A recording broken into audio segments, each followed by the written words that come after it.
Well, the puck drops today on the NHL playoffs. 16 teams battling for the Stanley Cup, but NHL hockey players, they're not the only ones filling arenas. This month, on back-to-back weekends, the Professional Women's Hockey League sold out New York's Madison Square Garden and Boston's TD Garden Arena.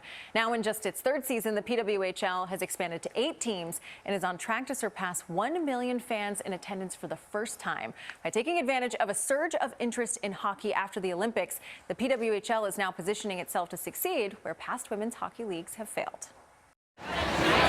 On a Saturday night at the world's most famous arena. Here we go. A league still in its infancy. Professional women's hockey has taken center stage. Is having a breakthrough moment. Zerdakny pulls it. 18,000 fans packing Madison Square Garden to watch the PWHL's New York Sirens take on the Seattle Torrent. She takes it back door. They score! A record crowd for a women's hockey game. Taking in the speed. Turkowski takes the space, why not? And to end, Turkowski, can she finish it? Skill. Unbelievable. And intensity. Saved by Schroeder. Of what is now a professional sport. It was surreal. We kind of had to take a collective breath. I think it was just like a moment of, wow, did this really come to fruition? Good spacing here. For Micah Zandee-Hart, the Sirens captain, and a 2022 Olympic gold medalist, it wasn't just another game. Where does the MSG game rank? I won't lie to you, I think it's probably #1 on my list at this point. I think it was like, wow, we really got to this point, and I'm really proud of that, just to be a part of it and obviously to be a leader in the organization. I think that made it my top moment.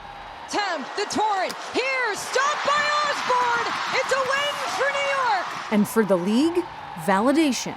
We've played in lots of arenas, sold out lots of arenas, but this one feels different. Jayna Hefford is the PWHL's head of hockey operations.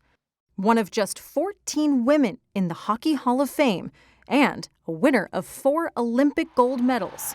Hefford says the PWHL was poised to capitalize on interest in women's hockey after the Winter Games in Milan. This is the first time coming out of the Olympics there is a women's professional hockey league that the players will come back to. 39 PWHL players were on the ice in the women's gold medal game, and nearly 8 million people in the U.S. were watching when Team USA won in overtime. Traditionally, people fall in love with Olympians over the 2-week period of the competition, but then they don't know where to see them or follow them, go watch them play. And this year's different. They can continue to follow these athletes. It's been amazing to see the increase in engagement, sold out arenas, people can't get enough merchandise.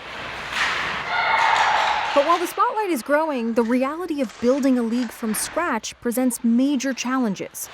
The PWHL was founded in 2023 by billionaire sports investor Mark Walter and counts tennis legend Billie Jean King as an advisor. 18,006 fans. In addition to the sold-out arenas, the league just had its first nationally televised game, but is still looking for a national broadcast partner. And last month, the Hockey News published leaked data on player salaries, revealing nearly 70% of the players in the PWHL make less than the league average salary of $56,650. What do you think is a healthy balance between paying players but also getting the league to a financially viable way that it has a long future? Well, I think the priority for this league and when it was launched was we all wanted a sustainable professional women's hockey league that provided the resources that the players felt would provide a professional environment for them. So we have to be sustainable. We have to make it work on the business side. And that's been the element of women's hockey that has been missing for so long. For hockey players, sacrifice is a way of life. When I look at professional sports, especially on the men's side, I see guys getting traded here, there, and everywhere, and they're always able to bring their family with them. I'm not in a position to do that currently, but I would hope one day in our league we are in a position where, a young woman can graduate from university, maybe they're in a relationship, maybe they're starting a family, maybe they have other people that are relying on them and they can take them with them wherever they go and be able to provide for them and not have to think, okay, hockey's great right now, but what am I going to do after? Because I'm not going to be able to do this forever.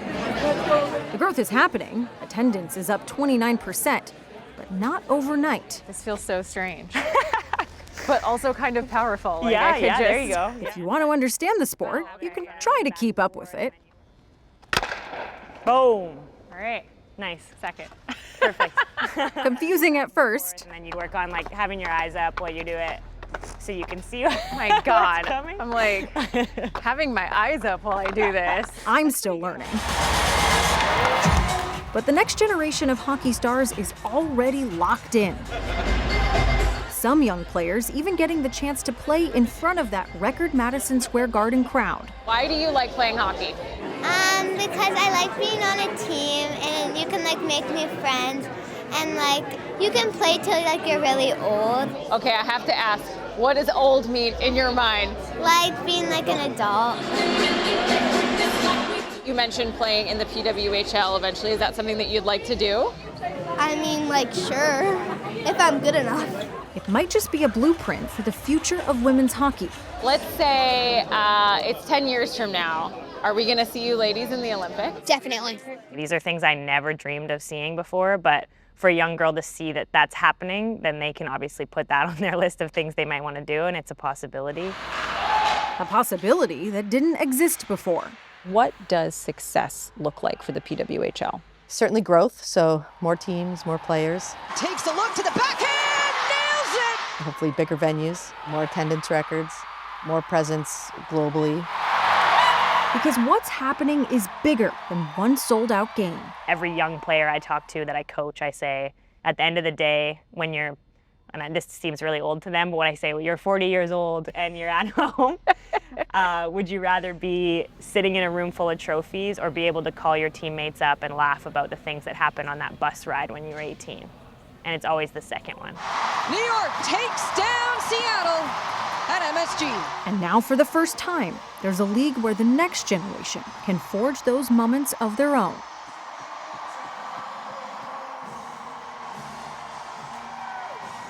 It was so impressive. Just the fans were so excited at Madison Square Garden. I love that little girl, though, who said definitely. Like, that confident. The girl who's going to the Olympics, yeah, she's a little baby shark. She Yes, knows. she is. She knows what she's doing.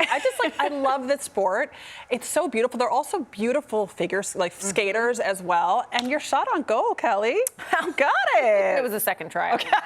Thank God for editing.